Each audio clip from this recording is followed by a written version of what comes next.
Hello friends, welcome back to my channel English Mania with Pooja Thakur. So this is pronouns part 2. So मैं आपको बता दूं कि part 1 में जो हमने पढ़ा था वो बेसिक्स ऑफ प्रोनाउंस पढ़ा था, introduction of kinds of pronouns पढ़ा था and 3 persons which is very important. 3 persons आप लोगों को पता होना चाहिए. उसके बाद ही ये जो आगे के प्रोनाउन के चैप्टर्स हैं वो ज़्यादा क्लियर होंगे आपको.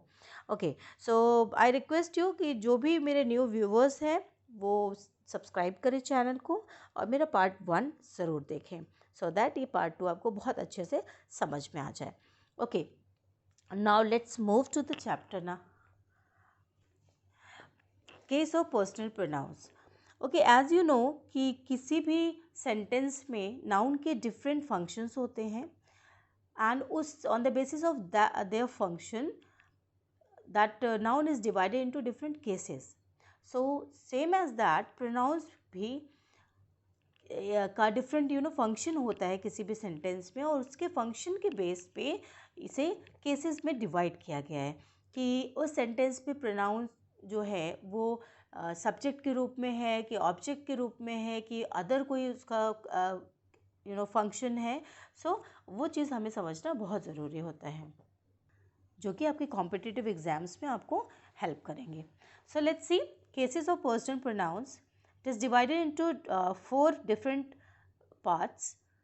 The first one is subjective or nominative case, second objective or accusative case, then possessive or genitive case, then reflexive or emphatic case. Now let's see one by one. First one is subjective or nominative case. So it performs the function of the subject of the main verb in the sentence. तो क्या इसकी meaning है कि किसी भी sentence में अगर main verb के सब्जेक्ट के रूप में काम कर रहा है कौन, प्रोनाउन. ठीक है, अगर कोई भी प्रोनाउन किसी भी सेंटेंस के मेन वर्ब के सब्जेक्ट के रूप में काम कर रहा है तो वो प्रोनाउन सब्जेक्टिव केस हो जाता है. Okay, let's understand it with the help of some examples. The first one, I always accomplish my task in time. So subject क्या होता है आप लोगों को पता ही होगा. जो भी मेरे वीडियोस पहले से देख रहे हैं वो सब्जेक्ट बहुत अच्छे से जानते होंगे कि सब्जेक्ट क्या होता है. सब्जेक्ट वो होते हैं जिसके द्वारा कार्य किया गया, जो करता होते हैं, मीन्स जो काम करता है, मीन्स जो एक्शन परफॉर्म करते हैं. ओके, सो ये अकम्प्लिश करने का जो एक्शन है वो किसके द्वारा किया गया, आई के द्वारा किया गया. सो I is the subject here. सो अगर आई सब्जेक्ट है it means this is in the subjective case. ठीक है. Second thing, this is the trick that if we get the answer of who, अगर हम who का आंसर हमें मिल रहा है और जो वर्ड हमें who का आंसर दे रहा है that word is in the subjective case, वो हमारा सब्जेक्टिव केस में है. सो यहाँ पे who का आंसर क्या दे रहा है, who always accomplish their task in time. सो यहाँ आई आंसर मिल रहा है. सो आई अकम्प्लिश्ड, कौन परफॉर्म करता है, अकम्प्लिश करता है, I. So this is the subject here. Okay, so this was the like trick था एक, हु का आंसर जो दे वो सब्जेक्ट हो जाता है. ओके, एक और चीज़ मैं आपको बताना चाहती हूँ कि जैसे यहाँ पे ये अकम्प्लिश जो है वर्ब है. ओके, सो आप ये चीज़ ध्यान रखो कि जो सब्जेक्ट होता है वो सब्जेक्ट हमेशा वर्ब के पहले आता है. सो आई जो यहाँ पे प्रोनाउन है वो हमारा वर्ब के पहले आया है तो ये हमारा सब्जेक्ट हो जाता है. आप माइंड में रखिए हमेशा कि हमेशा वर्ब के पहले जो नाउन या प्रोनाउन होता है वो हमारा सब्जेक्ट होता है. अगर सब्जेक्ट हमारा इसके पहले आता है, वर्ब के पहले, तो वो सब्जेक्टिव केस में हो जाता है. ठीक है. Now oh sorry, next example is we will be friends forever. So यहाँ विल बी क्या है, वर्ब है हमारा. ठीक है, और ये कि कौन फ्रेंड्स रहेगा, who will be the friends forever. So who का आंसर हमें दे रहा है वी. सो वी जो है वी के द्वारा यहाँ पे काम किया जा रहा है. सो ये एक्शन परफॉर्म कर रहा है वी. सो ये हमारा सब्जेक्ट हो जाता है और सब्जेक्ट है तो ये सब्जेक्टिव केस हो जाता है. यहाँ पे इसे हम कहते हैं सब्जेक्टिव, वी जो है सब्जेक्टिव केस में है. और सेकेंड थिंग जो मैंने आपको बताया है अभी, एक और ट्रिक कि हमेशा वर्ब के पहले जो प्रोनाउन आता है वो सब्जेक्ट होता है तो ये सब्जेक्टिव केस में है. Okay now they have discovered a new island. So हम ट्रिक पे चलते हैं. हु का आंसर अगर पूछे who have discovered a new island, so हमें आंसर क्या मिलता है? दे. सो दे अगर आंसर मिल रहा है हु का, तो this is the subject. Okay, and discover करने का काम किसके द्वारा किया गया? दे के द्वारा किया गया, उनके द्वारा किया गया. सो ये जिसके द्वारा वर्क किया जाता है, जो एक्शन परफॉर्म करता है, वो सब्जेक्ट हो जाता है. तो this is the subject. It means this they is in the subjective case here. Next is objective और accusative case. It performs the function of the object of a verb or preposition in a sentence. अब इसमें हम देखते हैं कि अगर किसी sentence में प्रीपोजिशन, वेरी इंपॉर्टेंट, प्रीपोजिशन या वर्ब के ऑब्जेक्ट के रूप में कोई प्रोनाउन वर्क कर रहा है, फंक्शन कर रहा है, तो वो हमारा ऑब्जेक्टिव केस में जाता है, ऑब्जेक्टिव केस हो जाता है. Let's see some examples. They have invited me for lunch today. अच्छा थोड़ा सा ये देख लेते हैं सब्जेक्ट इसमें क्या होगा, किसने इनवाइट किया? हु का आंसर क्या मिल रहा है हमें? दे. तो दे हैव इनवाइटेड मतलब इन्होंने इनवाइट किया, तो ये हमारा सब्जेक्ट हो जाता है, क्योंकि वर्ब के पहले है तो ये सब्जेक्ट हो गया. ओके, इसे छोड़ते हैं. देन किसे इनवाइट किया गया? Invited me. हमें अगर हुम का आंसर मिल जाता है, जो मिलता है वो हमारा ऑब्जेक्टिव केस में हो जाता है, मीन्स ऑब्जेक्ट हो जाता है और वो ऑब्जेक्टिव केस में हो जाता है. फर्स्ट ट्रिक तो ये थी. सेकंड थिंग मैंने आपको ये भी बताया था कि वर्ब के मैं आपको बता दूं कि वर्ब के बाद अगर कोई प्रोनाउन आता है या नाउन आता है तो वो हमारा ऑब्जेक्ट हो जाता है. हमेशा अगर वर्ब के बाद कोई नाउन या प्रोनाउन आता है तो वो ऑब्जेक्ट होता है. अगर वो ऑब्जेक्ट है, it means that is in the objective case. तो ये हमारा एक रूल होता है, एक सेंटेंस तभी फॉर्म होता है जब एक सब्जेक्ट हो, वर्ब हो एंड ऑब्जेक्ट हो. ये सीक्वेंस होता है किसी भी एक सेंटेंस का. तो ये आप ध्यान रखिए कि हमेशा वर्ब के पहले सब्जेक्ट आता है एंड वर्ब के बाद ऑब्जेक्ट आता है. तो ये मी जो है ये यहाँ पे ऑब्जेक्ट है, और इस जो इन्विटेशन का जो असर है वो किसके ऊपर पड़ रहा है, मीन्स कौन प्रभावित हो रहा है इस एक्शन से? तो मी प्रभावित हो रहा है ना, उसको जाना है लंच पे. Okay, now the inspector took him into custody. So subject हमारे यहाँ इंस्पेक्टर हो गया. और अगर मैं क्वेश्चन पूछूं, द इंस्पेक्टर,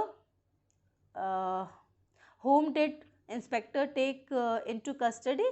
तो the inspector took him into custody. किसे लिया कस्टडी में? होम का आंसर हमें क्या मिल रहा है? हिम मिल रहा है. तो ये हमारा ऑब्जेक्ट हो जाता है. सेकेंड थिंग आपको पता है, मैंने बताया कि वर्ब के बाद जो आता है जो भी प्रोनाउन, वो हमारा क्या हो जाता है? ऑब्जेक्टिव केस में हो जाता है. क्लियर है? See the third example, everyone showers praises on them. So अभी हमने पढ़ा था डेफिनेशन में कि अगर प्रीपोजिशन के बाद या फिर प्रीपोजिशन के ऑब्जेक्ट के रूप में कोई प्रोनाउन वर्क करता है तो वो ऑब्जेक्टिव केस में हो जाता है.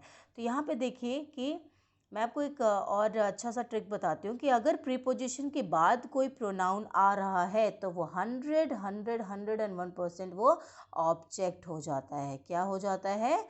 Object.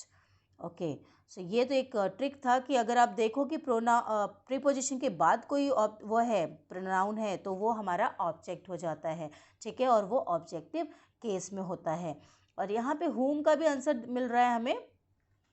Everyone showers praises on whom, तो किसके ऊपर? देम के ऊपर, ऑन देम. सो देम जो है हमारा यहाँ पे ऑब्जेक्टिव केस में है.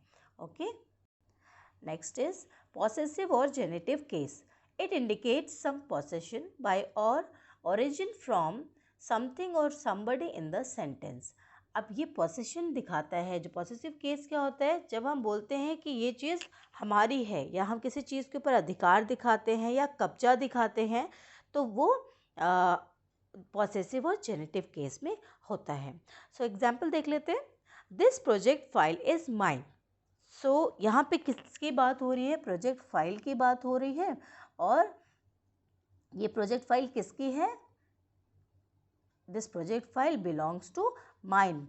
ठीक है, ये माइन को बिलोंग कर रही है, मतलब ये जो प्रोजेक्ट फाइल है वो मेरी है। सो जो ये मेरी है, जो पोसेशन दिखा रहा है वो हमारा पॉसेसिव केस हो जाता है। ये यहाँ पे माइन वर्ड ये पॉसेसिव केस में है। ठीक है, ये प्रोनाउन है and this is in the possessive case here. Okay, now second is the very first name in the merit list was yours. So जो फर्स्ट नेम है, जो पहला नाम है, उस पर अधिकार किसका है? किसका है वो पहला नाम? ये योर्स का है। सो योर्स जो है ये यहाँ पे पॉसेसिव केस हो जाता है। ये पॉसेशन दिखा रहा है किसके ऊपर? फर्स्ट नेम के ऊपर।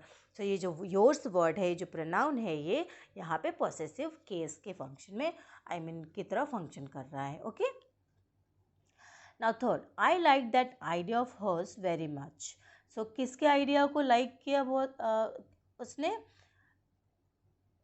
हर्स के आइडिया को। किसके आइडिया को? हर्स। तो जो ये आइडिया है इसका ओरिजिन कहाँ का है? मतलब किसने मतलब किसका आइडिया है ये? तो ये आइडिया किसका है? हर्स का है। ठीक है, सो ये इसका आइडिया दिखा रहा है, इस आइडिया पे इसका अधिकार दिखा रहा है कि हाँ ये मेरा आइडिया है। सो ये जो है हमारा पॉसेसिव केस में हो जाता है। नेक्स्ट इज रिफ्लेक्सिव और emphatic case. It reflect back और lay emphasis on the subject of an action. It is used as an object of the verb in the sentence. अब रिफ्लेक्सिव या emphatic case में बहुत ही छोटा सा एक difference है। So don't get confused between these words. कि reflexive मतलब होता है कि किसी भी एक्शन का जो इफेक्ट है, किसी भी सब्जेक्ट एक्शन करता है, किसी भी सब्जेक्ट के जो एक्शन का जो इफेक्ट है वो उसके ऊपर खुद पड़ता है। ठीक है, कोई भी एक्शन है रिफ्लेक्ट होके उसका जो असर है उसके ऊपर, सब्जेक्ट के ऊपर खुद होता है। ठीक है, और एम्फेटिक केस में जो सब्जेक्ट है वो एम्फेसिस करता है अपने ऊपर। ठीक है, वो खुद को ही कुछ एम्फेसिस दिखाएगा और किसी एक्शन के होने का कि ये एक्शन लाइक वो है, कौन करेगा? मैं खुद करूँगा। ठीक है, या तुम खुद करोगे, वो खुद करेगा। तो जहाँ खुद की मीनिंग आ रही है वो एम्फेटिक केस में हो जाता है। सो एग्जाम्पल देखते हैं तो ज़्यादा अच्छे समझ में आएगा आपको। I will drive the car my self. अब यहाँ आप देखिए कि कौन ड्राइव कर रहा है? एक्शन जो है वो कौन कर रहा है? आई कर रहा है। सब्जेक्ट कौन है? आई है। ठीक है, अब यहाँ माई सेल्फ बोल रहा है कि मैं खुद ही ये कार ड्राइव करूँगा।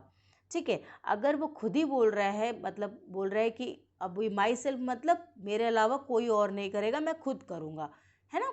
सो जो एम्फेसिस दे रहा है किसके ऊपर? माई सेल्फ कौन है? वो खुद है। सो जब वो खुद के ऊपर एम्फेसिस दे, कोई सब्जेक्ट खुद ही के ऊपर कोई चीज़ फोर्स करे, तो वो एम्फेटिक केस में हो जाता है। ठीक है, now second, she killed her self. अब देखो इसने शी ने किल किया, किसे किया? Her self. मतलब जो इसके किल करने का जो एक्शन का जो इफेक्ट है वो किसके ऊपर पड़ रहा है? हर सेल्फ के ऊपर पड़ रहा है। तो हर सेल्फ कौन है? ये हर सेल्फ कौन है? हर सेल्फ ये शी है, खुद ही है, ये सब्जेक्ट खुद ही है और इसके जो एक्शन का जो इफेक्ट है वो उसके ऊपर खुद ही पड़ रहा है। ठीक है, उसने खुद को ही मार लिया। तो वो जब भी किसी एक्शन का रिफ्लेक्ट उसी के ऊपर होता है, रिफ्लेक्शन उसी के ऊपर आता है, तो वो रिफ्लेक्सिव केस हो जाता है। ठीक है, वो रिफ्लेक्सिव केस में हो जाता है। तो हर सेल्फ जो है यहाँ पे वो रिफ्लेक्सिव केस में है। ठीक है, now third one, you yourself can check your homework. अब यहाँ पे क्या बोल रहा है? यू योरसेल्फ मतलब तुम खुद ही, है ना। उसे वो तुम खुद ही कह रहा है, मतलब तुम ही खुद कर सकती हो और कोई नहीं कर सकता है। सो तुम खुद अपना काम चेक कर सकती हो। सो कौन? योरसेल्फ। मतलब कि कौन कर सकता है? यू। योरसेल्फ कौन है? यहाँ पे सब्जेक्ट कौन है? यू। तो यू जो है सब्जेक्ट जो है वो खुद अपने ऊपर एम्फेसिस कर रहे हैं कि हाँ भाई ये जो यू है वो अपना काम खुद कर सकते हो, दूसरा पर्सन नहीं। सो जब एम्फेसिस की बात आती है तो वो हमारा एम्फेटिक केस हो जाता है। और जब सब्जेक्ट के ऊपर उसका असर खुद ही पड़ता है, कुछ इफेक्ट पड़ता है, तो वो रिफ्लेक्सिव केस में आ जाता है। ठीक है, I hope you found this video helpful. And if you did, so don't forget to like, share and subscribe my channel. And yes, also press the bell icon to know when I create a new video. Have an awesome day. Thank you for watching.